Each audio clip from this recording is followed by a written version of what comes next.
I know some of these reporters in the mainstream media have to be so mad at Kyrie Irving right now. Man just took a year's worth of storylines and articles away from them. Okay, so by now, everyone has heard that Kyrie Irving has verbally committed to re-signing with the Boston Celtics after this season. Man pretty much proposed to the city of Boston and the state of Massachusetts and their fans last night at the fan event at the TD Garden. I shared it with some of my teammates as well as the organization and everyone else in Boston.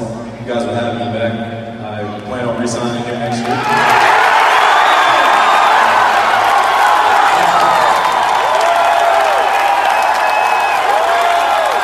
And this caught everyone by surprise, and the only question left now is, why on earth did he decide to come out and do this now? And I think the reason was just to officially put to rest any rumor that he was going to be leaving the Celtics this summer. A couple of weeks ago, I said this was probably going to happen. Man had already dropped 2 suggestive bombs talking about the Celtics' long-term future and what they were trying to accomplish and how excited he was to be a part of it. And I said that the next step for Kyrie to get people to believe, if they still didn't believe, that he isn't leaving the Celtics will be for him to just come out and saying that he's not leaving the Celtics.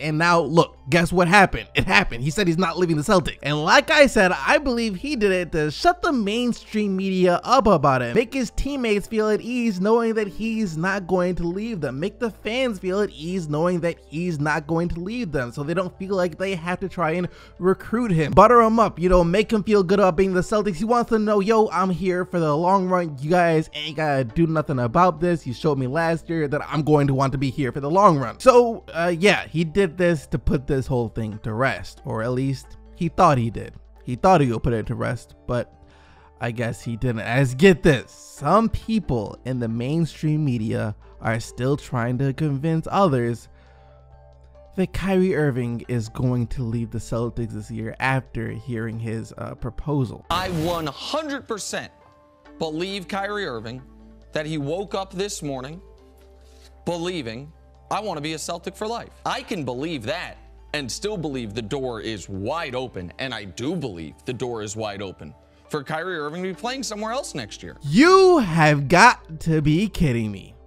You have to. Nick Wright, why on earth would Kyrie Irving on fan night tell all Celtics fans around the world that he's going to be staying there long term if he was going to leave?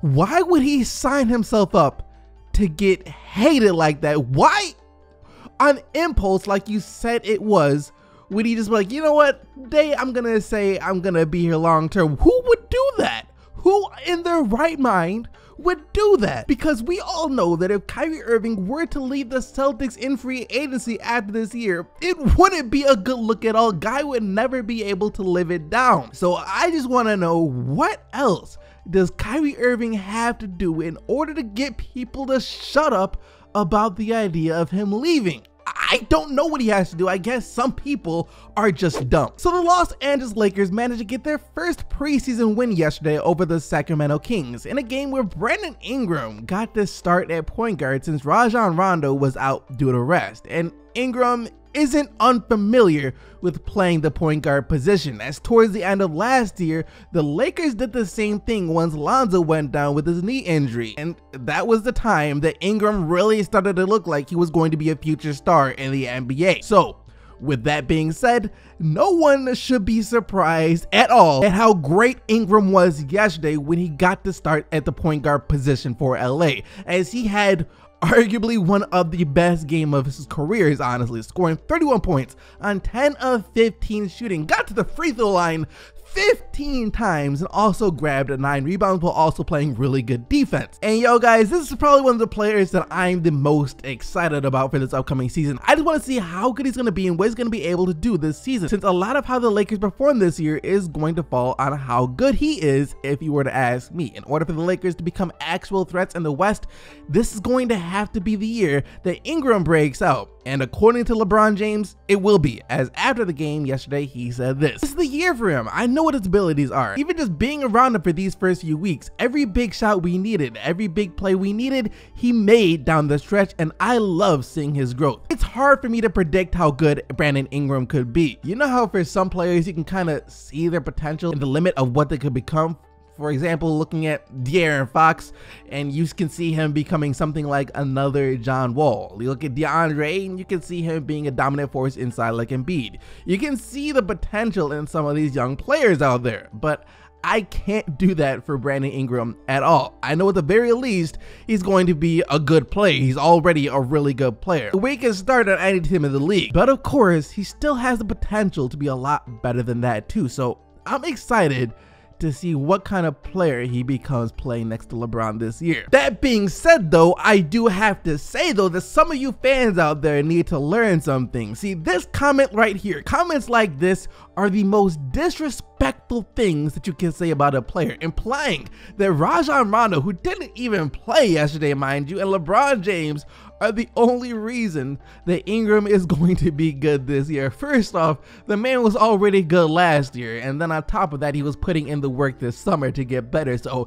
this type of season was going to happen for him no matter what. I don't see how you're going to discredit all the hard work he put in and just say this because of Rondo and LeBron. And on top of that, the fact that almost 500 people agreed with this, that's just sad. Speaking of players with potential though, let's talk about Josh Hart for the Los Angeles Lakers too. See, this is the forgotten Laker by most people. We always talk about Lonzo, Kuzma, Ingram when talking about their terrific young core, but nobody mentions Josh Hart. Now this guy has potential to be one of the best two-way players in the NBA, and I was happy to see that he got the nod to start at the 2-guard over KCP yesterday, because Lakers fan, as a Pistons fan, I know exactly how you guys feel about KCP. See, you like him a little bit because of how hard he always competes, especially on the defensive end. But the guy is the most inconsistent offensive player out there. He'll have a few games in a row where he goes 2 of 8, 2 of 9, 2 of 10 from the field, 5 points. And then out of nowhere,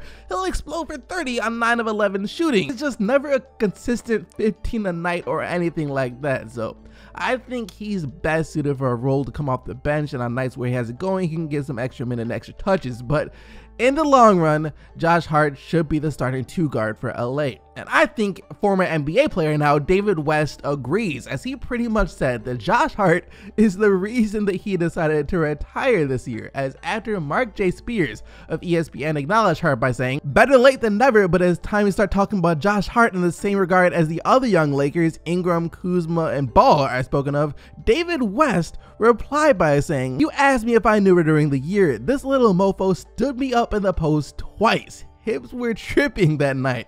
Time to hang it up, bruh," I said to myself in the game. And one Twitter user was kind enough to find the exact game that David West was talking about too. And that's impressive. And I mean, there were some big men in the league who, even despite his older age, still couldn't check David West in the paint. So for West to pretty much say that Josh Hart shut him down, that says a lot. And it's about time we started to put some respect on Hart's name. And lastly, the Indiana Pacers beat the Houston Rockets yesterday 110-100, and there isn't too much to say about this game. Victor Oladipo still looked great. I mean, there's not much to say. He's going to be another all-star this year. Not really much to say here, but I think the most noticeable player for the Pacers last night was TJ Leaf, the second-year player who Indy took with the 18th pick in last year's draft. He looked really good for them. 13 points and 12 rebounds and a few assists too. He might be a guy that comes out of nowhere and carves a nice spot for himself in the Pacers rotation. This Pacers team just has loads of players like him, hardworking guys that really came out of nowhere and formed a really good team together. So they're going to be interesting to watch this upcoming season. For the Rockets though, if there's anything worth noting from last night, that would be that Michael Carter-Williams once again looked good. 2 good games in a row. This for sure hasn't happened since his rookie season. he really might have a turnaround season in his career, just like Tyreke Evans did last year. And I'd be happy for him if he did, because it's still a mystery how he just vanished, besides the injuries, of course, but like his skills and everything, he just became bad. Anyways, that is going to do it for today's video, guys. Remember to smack that like button and subscribe to the channel with post notifications turned on if you haven't already, so you can stay up to date with everything that goes on in the NBA on a daily basis. Thank you once again for watching, though. You guys already know that you are the real MVPs, but until tomorrow, I'm out of here. Peace.